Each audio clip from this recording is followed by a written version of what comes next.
the Work Wonders podcast, brought to you by Asta HR, where we simplify the human side of business. I'm Angela. And I'm Susan. Let's dive into today's episode and find out what you've been wondering about. Today's episode is another interview.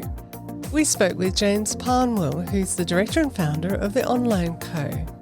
James has 25 years of experience in marketing and leads a team of specialists who provide a full range of digital marketing services to his clients.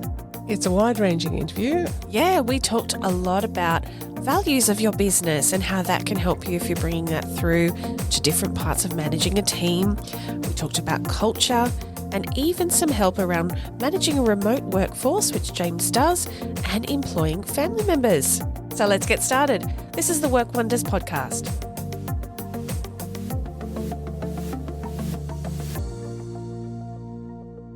Hi, Angela. Hi there, Susan. It's interview time again. Yeah, isn't it great?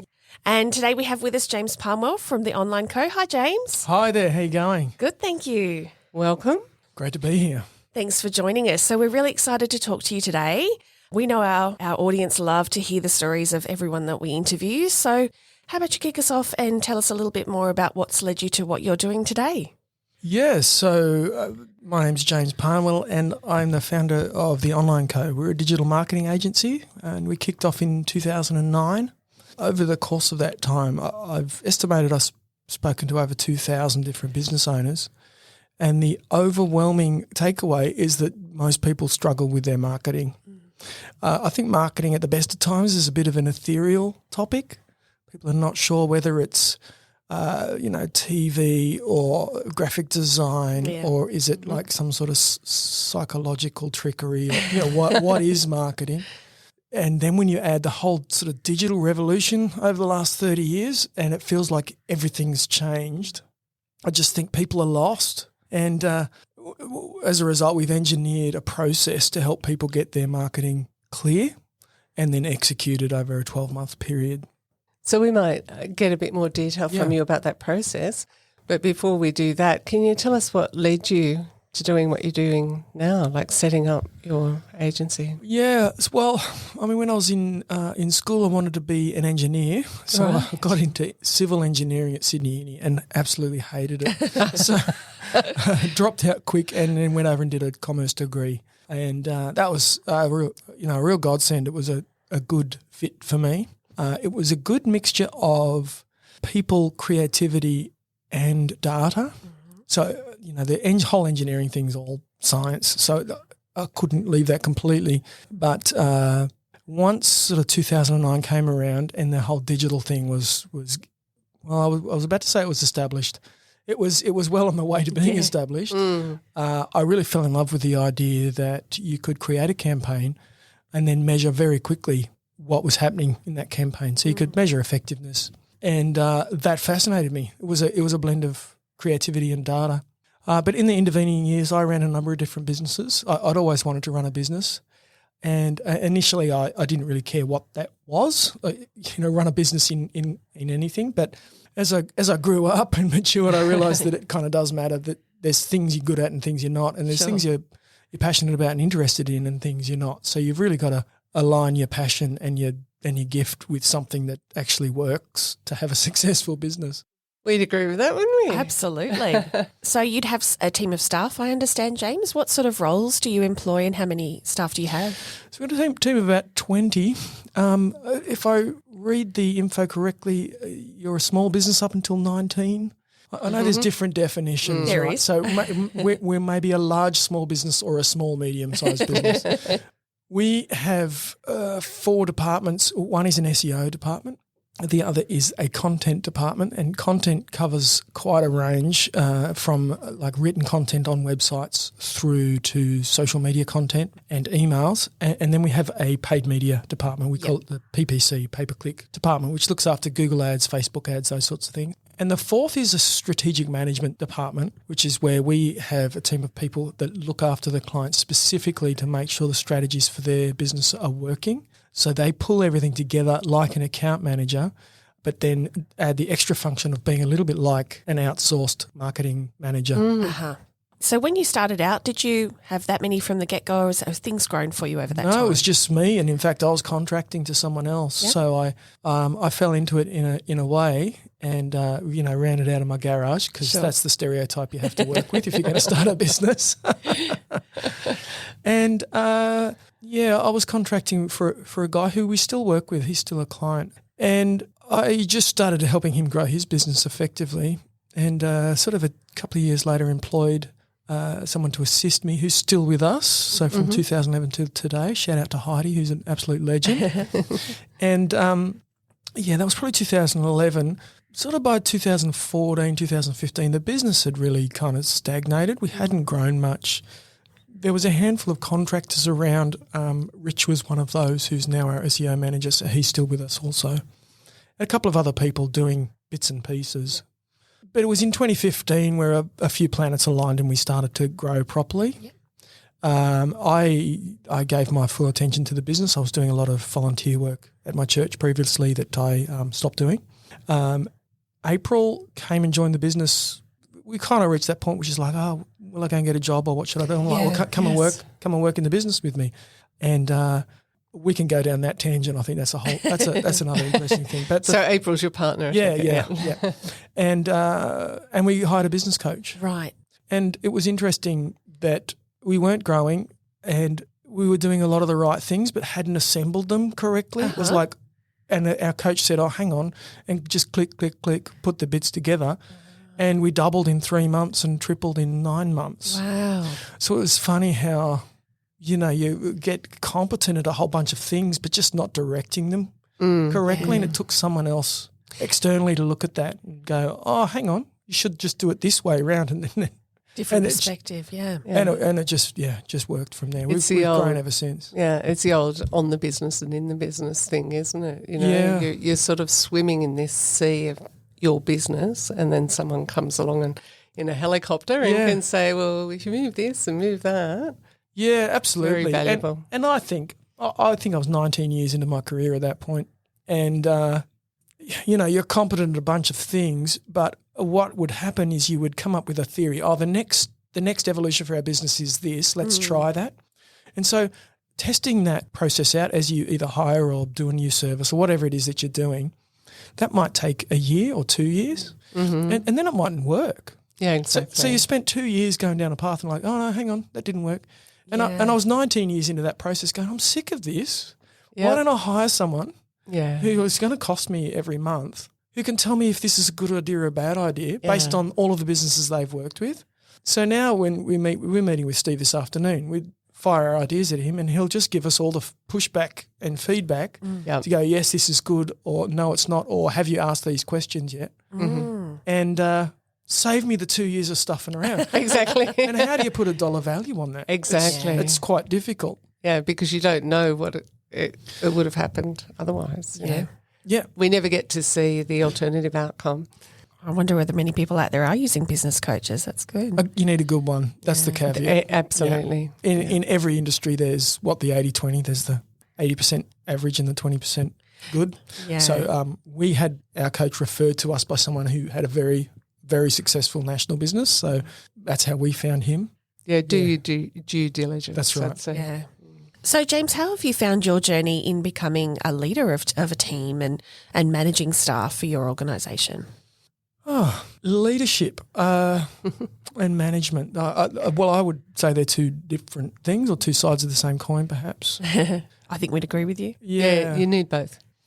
Leadership is having followers, right? If you're going somewhere and people come with you, and that can be done in really healthy ways and it can be done in really unhealthy ways also. But I think it starts with a vision. And vision's one of those sort of overused words, I think.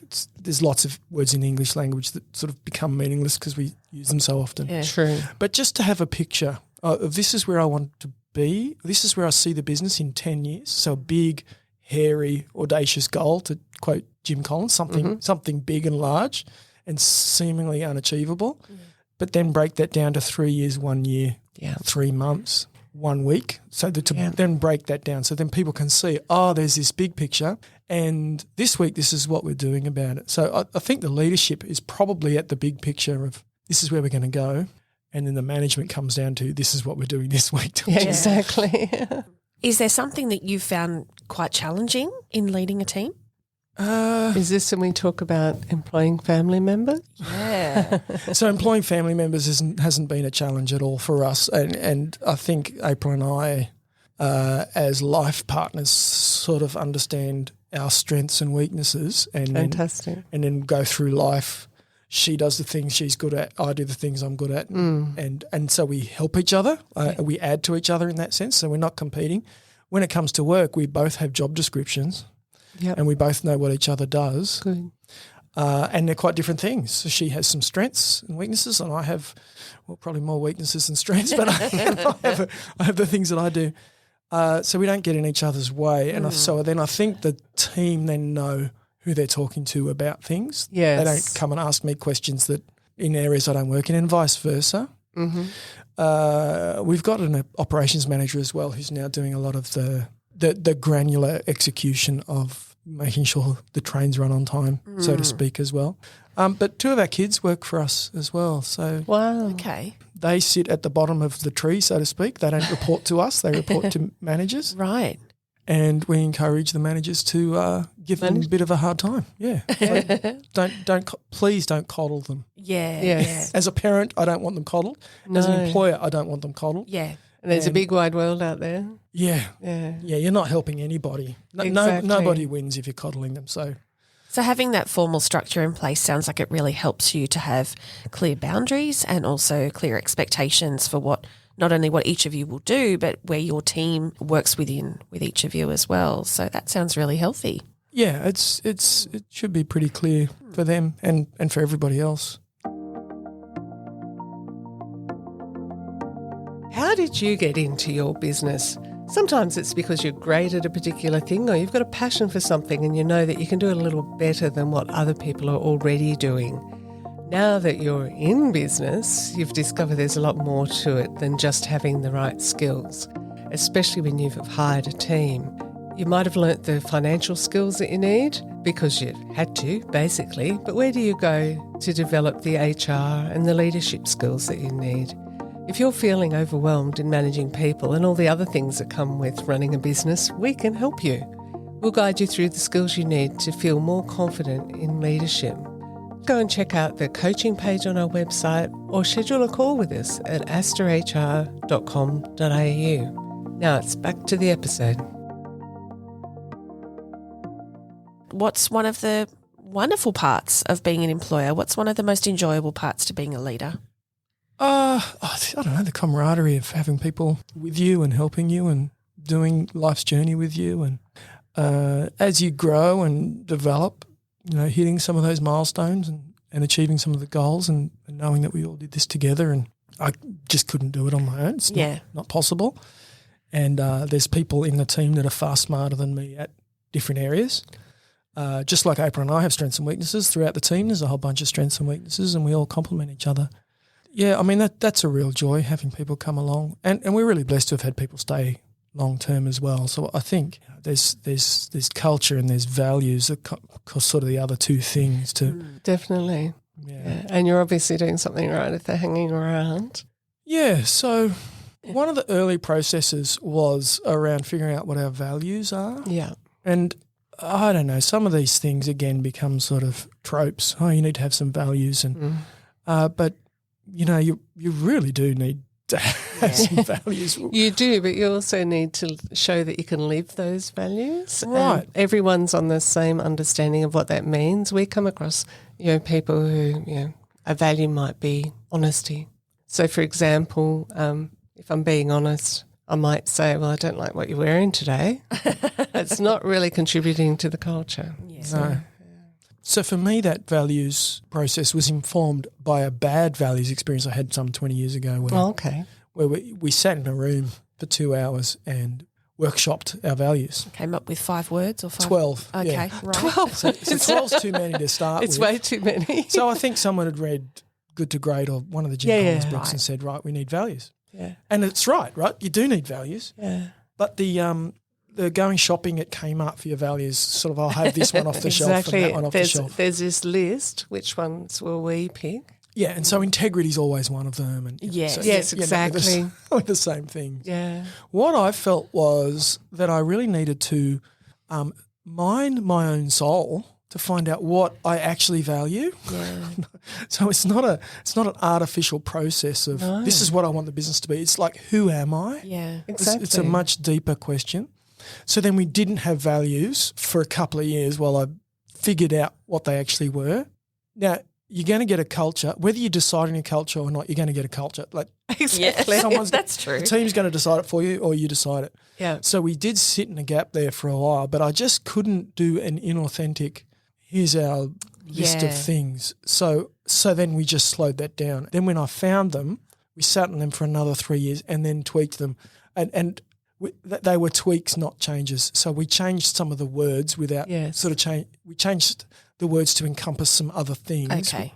So, and we went from 3 to 4. Yeah, so four values. So then there's 4 words that everybody knows in the business, and then there's like a paragraph explaining that below Right. that not everybody can quote. But we have a quarterly meeting with the whole team, and I read them every quarter. Yeah. And I say, I'm going to read these every quarter, Yeah. and I'm not apologising No, good on you. because once every 90 days is actually not very often to hear this. And we need to make all of our decisions on this. We need to decide what team members to hire, Lovely. what clients to accept, what decisions we make around growth, what we don't do, what clients we don't take, all those sorts of Precisely. things based on these values. Yeah. So then we're banging that drum all the time. Yeah. And then people go, oh no, these are real. Yeah. Yeah. Yeah. No, you're singing my song. I love this. Yeah. And they sound really important to you, James. It's lovely that it's come from you. And as a people business understand them, they know what it looks like. owner. Yeah. Well, if I've done the process right and I actually have examined my soul properly, then it should be authentic to me, and then I don't have to try. Yeah. Exactly. Like it just comes out. Yeah. Yeah. And so it's across the board. It's how you treat your customers. It's how you all treat each other. That's what I'm hearing from you, that it's throughout all And parts it's the quality of the business. work we do. It's and the type of people we hire. And bringing it throughout everything you do. That's wonderful.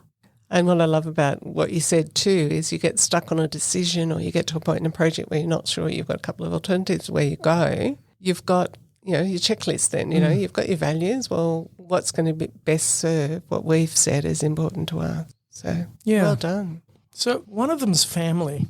And I was actually at a point in 2009 where we had our 3rd child on the way. I was working all day and all night doing various different things, working very hard. We already had 2 kids, 3 on the way, and at that time didn't know number 4 was coming later. And just thinking, gosh, I've got a 10-year-old and a 0. I don't like my life. Like I don't like my family life. This doesn't align. So at that point, I'm obviously pointing to something in myself going, this doesn't fit me. My family's more important than this. Yeah.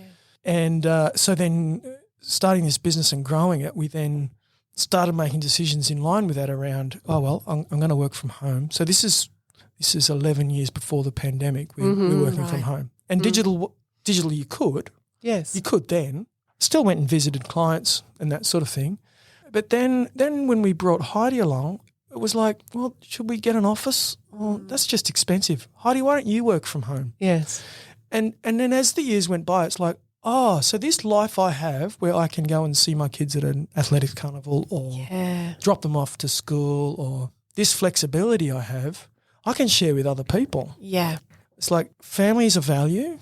So then we then hire people that share that value. And what that's meant is in our recruitment process, we attract people who go, I want flexibility. And it's a bit more than work-life balance. It's like work-life integration. Yeah. Yes, so You can- important. You can work for 2 hours. You can go and, I don't know, do your shopping, Whatever. walk around the block, Yep. do a the yoga dog. class, go and see your kids, whatever that looks like for you. Yeah. Because not everybody has kids or whatnot, but then we attract people that want that. Yeah. Now, there's people that don't, and that's fine. If you Yeah, want to exactly. get up They're at not 6 for you. a.m. in the morning and you want to go into the city and you want to work till 8 p.m. at night, some people thrive in that. I know people like that and I respect them. Yeah. They don't come and work for us though.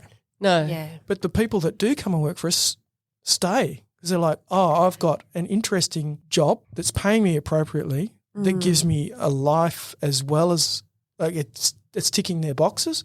So then they stay. I love Yeah. that. And you were doing that well before COVID, before we all had to. Yes. So to speak. So when COVID hit, we were then writing blogs and articles That's and right, how to talking do to it. people saying, this is how we do it. This is the software Yes. we use.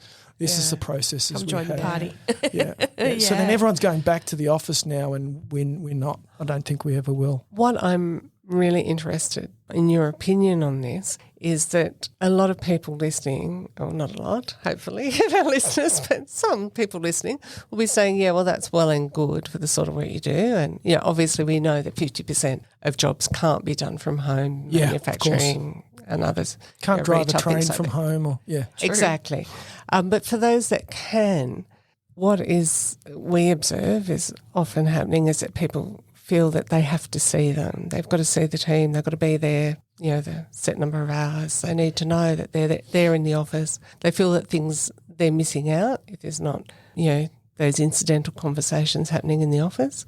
And also I feel that underlying all that is a bit of a trust Yep, thing. you hit the word I was thinking. It's Yeah. trust, yeah.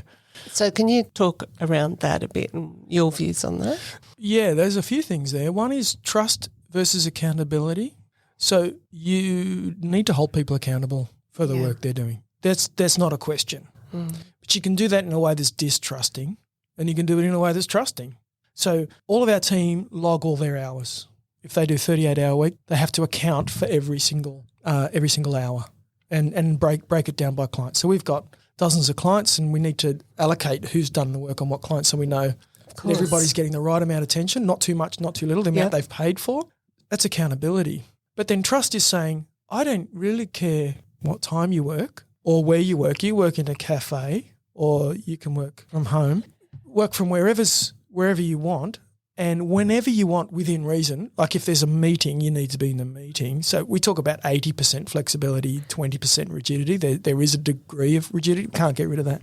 I find that if you treat people like adults, they generally behave like adults. And if you treat people like children, they behave like children. So, and this hasn't worked for us in every situation. No. It doesn't work for every person, but it works for the majority. It does. I remember I think it was Bono talking about trust, and he says when you go to the shops and you get a trolley full of food, like 2% of those items are priced incorrectly. Some of them are overpriced, some of them are underpriced.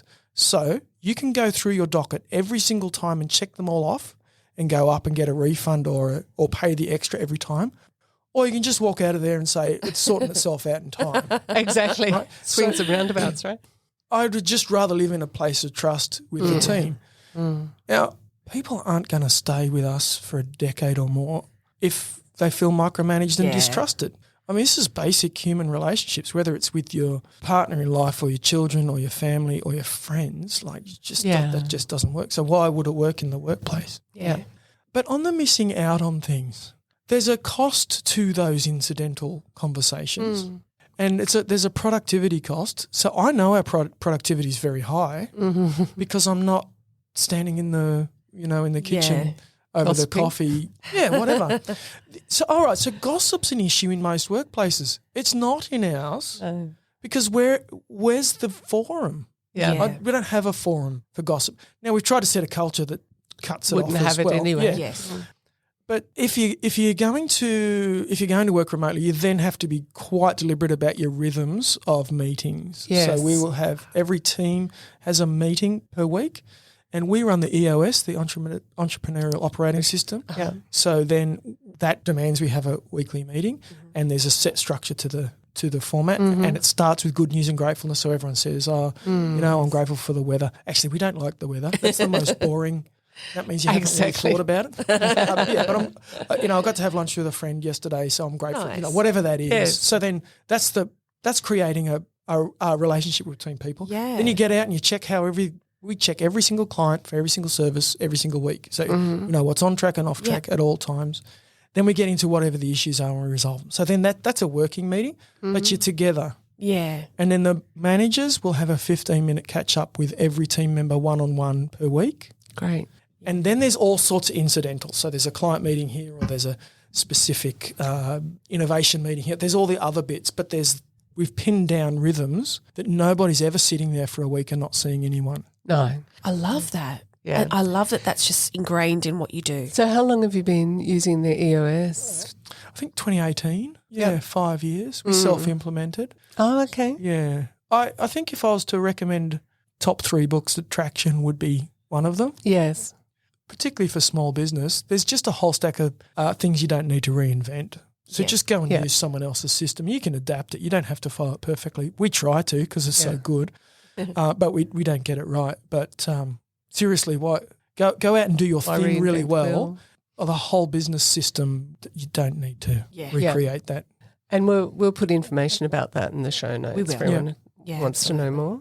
So look, James, we always like to offer you a chance to give one thing that you might like to have our listeners take away from today's discussion. Maybe one thing about what we've spoken about today, leading or managing those remote staff that you think they could take away and implement in their own businesses. One thing. We've covered some territory, haven't we? We sure have. Yeah. I think when hiring, there's 4 criteria that we think through. And I think mostly people put competence first. So how good is this person at the job? And I think you should put character first. Are they people that do the right thing when no one's watching?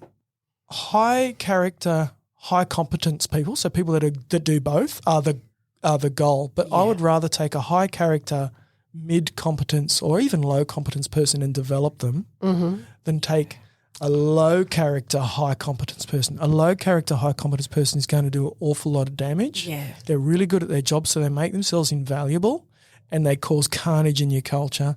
They cost you sleep, they cost you clients, they cost you money, they cost you headaches. True. So I would put character first, then competence second as a rule. And if you're getting a gut check about someone, when you just bail. I'm sure you guys have had experiences of bad employees. I think everybody has. Unfortunately.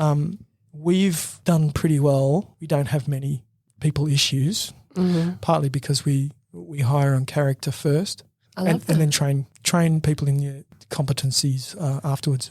Good advice. And that comes back to the treating people like adults as well. So you're assuming that they are trainable, as you said, mid-level competence and the character, they'll want to learn if they've got what you're looking for. Yeah. And James, have you got an offer that you would like to share with our listeners today? Yeah, sure. So, I mean, if you're looking at your digital marketing and, you need to go to therapy because it's caused you all this stress. On our website, we have a health check. It's a free health check. You just need to answer 3 questions, one of which is your 3 top competitors. If you go and fill that out, our team will put that together and we can send that through to you to give you a sense of how you're doing. And if you'd like on the other end, I'd be happy to have a 30-minute free chat with you about that to help get you on the straight and narrow. So just go to theonlineco.net or just type in The Online Co into Google and you'll find us there. It's on the homepage. Lovely. Fantastic. We'll be sure to put that in the show notes as well. Thank you, James. It's great. Well, thank you so much for your time. It's been a pleasure talking to you today, James. Thank you. Thanks for having me. It's been a joy.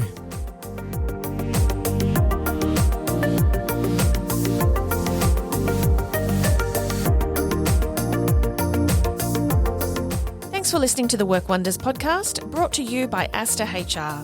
Hit the subscribe button now to never miss an episode. And if you'd like to continue the conversation with us, you can find us over at astahr.com.au.